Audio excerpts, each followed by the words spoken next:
Greta Thunberg is a modern prophet, as we saw there. She risked getting in trouble at school, possibly with her parents.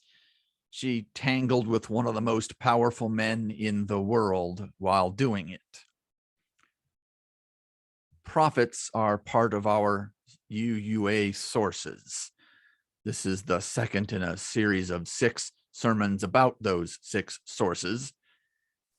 And I think our sources are a bit like enumerating the theologies that we use in Unitarian and Universalist circles.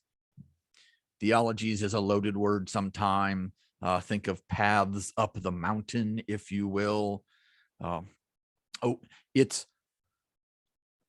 These are tried and true ways of dealing with difficulty that have been tested and improved over thousands of years. Our Article 2 in the bylaws says that the living tradition we share draws from many sources, and then it enumerates 6 of them. The first is mysticism, which is what I preached about last time, and there's a mystic branch in many different traditions. The fourth one is Jewish and Christian traditions. The third is world religions. The fifth is humanist tradition, and sixth is earth-centered. The second, words and deeds of prophetic people, which challenge us to confront powers and structures of evil with justice, compassion, and the transforming power of love. The way I understand that is basically, etc. It's all the rest. We got mysticism, we got Jewish and Christian and Buddhist and humanist and earth-centered, and anybody else.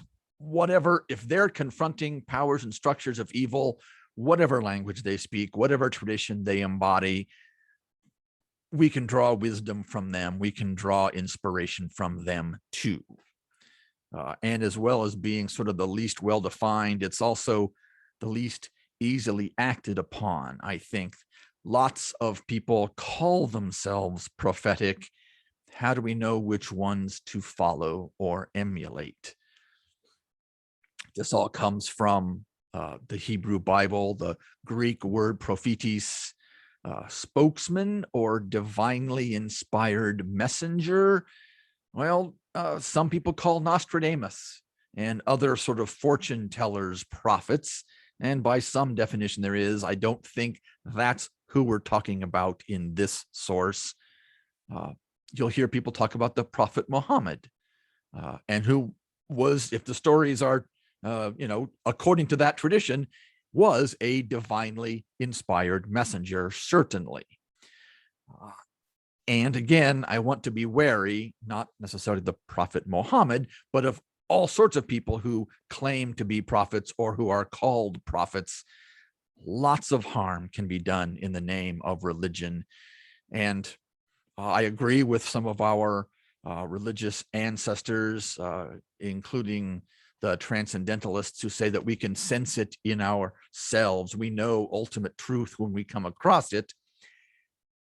And I want to be a little wary when they just fit too well with my own selfish desires. I want to be careful with prophecy and prophets. So with that caveat, in the Hebrew Bible, most often the prophets go to speak in the public square or at the palace of the person who's in charge, and they say, things are going wrong, there is evil being done, and you must change your ways or God will punish you. This is almost never received well. We heard Clinton Lee Scott talk about the grandchildren of the people who stoned the prophet. That happened a lot. And I'm going to guess that being killed by having people throw rocks at you is not the most fun way to go out. Prophets are almost never welcome, and at least very much in the past were killed in ugly ways. So I think a definition of prophet I want to work with a little bit here is someone who speaks unwelcome truth to power. And I think that includes the implicit message that they're speaking for the marginalized against the powerful and connected.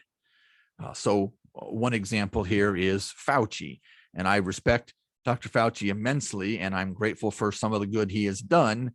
I don't consider him a prophet because he allowed some of the evil to be done while he was standing there. He did not speak up right away about not injecting bleach, for example. So he may be doing good now, and I appreciate the difficult situation he was placed in.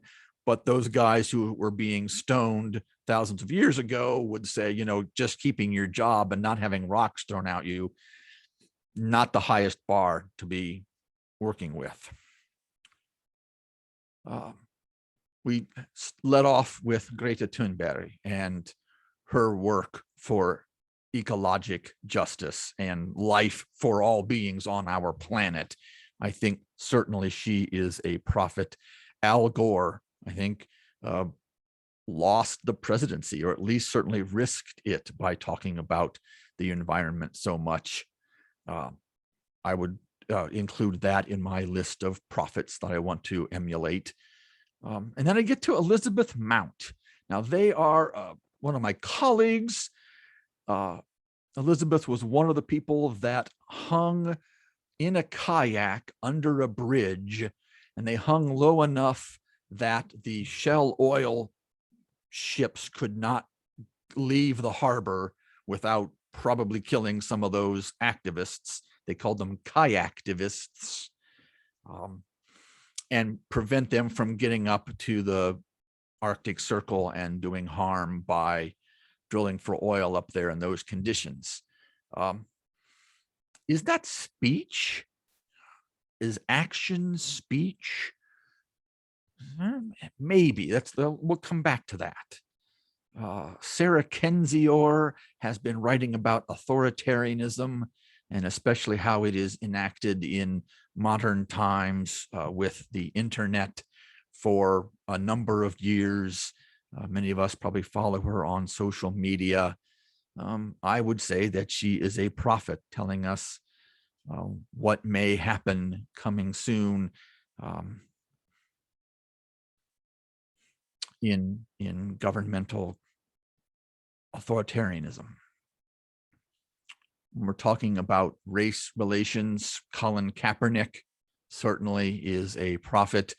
Shirley Chisholm, the Reverend Dr. William Barber II are all prophets that I am trying to emulate in my life.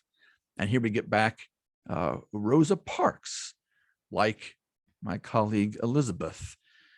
Activist, definitely. Prophet, I think I'm going to lean that direction. I think that, yes, sometimes actions are the same as speech, and she certainly risked a lot trying to make the world better. So I'll say that is the case.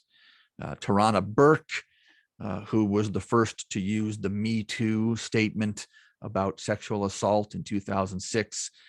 This became much more famous and widespread when Alyssa Milano used it in 2017 in the Harvey Weinstein case. But Ms. Burke, certainly a prophet for sexual justice. And of course, all these things are not necessarily single issues. All these overlap and are intersectional. So Sylvia Rivera was loud and persistent for the rights of people of color and low-income queers and trans people. Sylvia, most definitely a prophet. And then one more sort of realm of spiritual prophets, Martin Luther. Now, he did not actually nail his theses up on the door in Wittenberg. That's a great story. But he did challenge the very powerful Catholic Church about their corrupt priests and the way they were selling indulgences to people and doing a lot of harm to those folks, I would say that that's a prophet. Now, he also said some things I don't really appreciate, but prophet nonetheless. Pope Francis has been really closer to my theology than many other popes, certainly, has been at least welcoming of LGBTQ folks, hasn't done a whole lot for women, but I'm not sure he has much to lose either. So I don't know that I would include Pope Francis as a prophet.